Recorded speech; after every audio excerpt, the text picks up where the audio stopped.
my way to the Salvation Army of Tampa Bay. That has been one of my favorite places recently. We're on our way to pick up some auctions we won this week. I've been smoking it on these damn auctions on the Salvation Army of Tampa eBay. But I might have made a purchase that is either going to eat or going to be my biggest regret for my business. I'm someone who's not a big risk kind of person, although it might seem like it sometimes.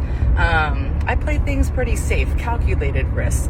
I don't invest much money, honestly, into my business because I get myself out of the trash. So listen to what we're on our way to pick up. Let me put this into perspective because it really might not seem that crazy. So the reason why I love the auctions of the Salvation Army of Tampa is, number one, if I win, instead of paying the ridiculous $19.99 for shipping, I can just go pick it up. I don't want to, but I'm on my way to do that right now. So, for example, 2 weeks ago, one of the best auctions I've won, it was $12.99 was 3 Sony PlayStations, 2 PS3s of different models, and a PS1.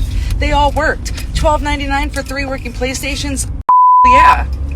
Today, we're going to pick up about 5 auctions that I won, but all of those are totaling in almost $600. That's the biggest investment, to be quite frank, that I've made into this business, maybe besides the cost of materials to make merch. But I'm talking about one of those auctions specifically that I won.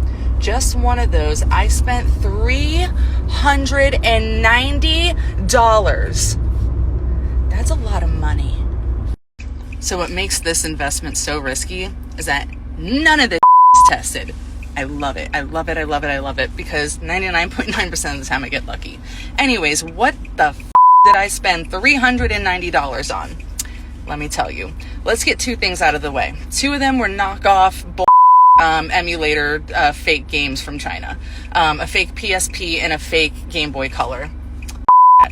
Now, what I'm here for is there's a pink Switch Lite, 3 Nintendo Switch screens, no controllers, but who cares, a PSP Vita, I think Model 2 PSP, and I think, and a Game Boy SP, which is what I'm really, really, really here for. So if half of those work, I can make that work. I will not be upset, but if none of this works, guys, I'm going to be devastated, and then I'm going to have a bunch of challenges on my hand for repairs. Now, why take a risk like this? Why pay $390? That's like a car payment. Because I had a bad day the other day, and no, I'm just kidding. So the reason why I did this is, excluding those 2 BS consoles that we're not even like considering, conservatively, like very conservatively, we could make about $1,200 to $1,300 if everything works or is in need of very minor repairs. So that would be quite a good profit. And like I said, that's very conservatively. I would say like fairly closer to $1,500.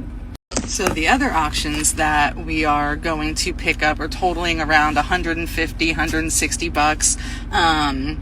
One of them was a lot of Nintendo Switch accessories, and the reason why I hopped on this one, I ended up winning it for $54, was it had a Pro Controller, all your other meat moops, whatever, but I saw something in it that I'd never seen before, and it piqued my interest. So after a quick Google search, this thing ends up being a Hori something arcade style controller attachment for the Switch, and essentially it was, I think, the first made model of like a classic arcade Joy-Con style thing that you could use for the Switch, and I think they made it for the Street Fighter game. Long story short, these things are selling for over $250, $300, so that would be fantastic if this ends up working. So let's see. And then to kind of wrap this all up, a couple of the other things that we got was, I think for $14.99, it was a set of the PS3 Move controllers, so early stages of like the motion controls, which came also with the camera, I believe. I also got for $14.99, which I spent the money on this one because it was a gift. A really cool vintage Harley Davidson shirt. And there's a couple more things. Oh, for $14.99, it is this, I believe it's an early version of a capture card, what you would use for like game streaming and whatnot, but it's made specifically for the PS3 and Xbox 360 to record your gameplay. Yeah, I'm missing one, but I guess we'll find out when we get there. But all in all, best case scenario, we're making about $2,200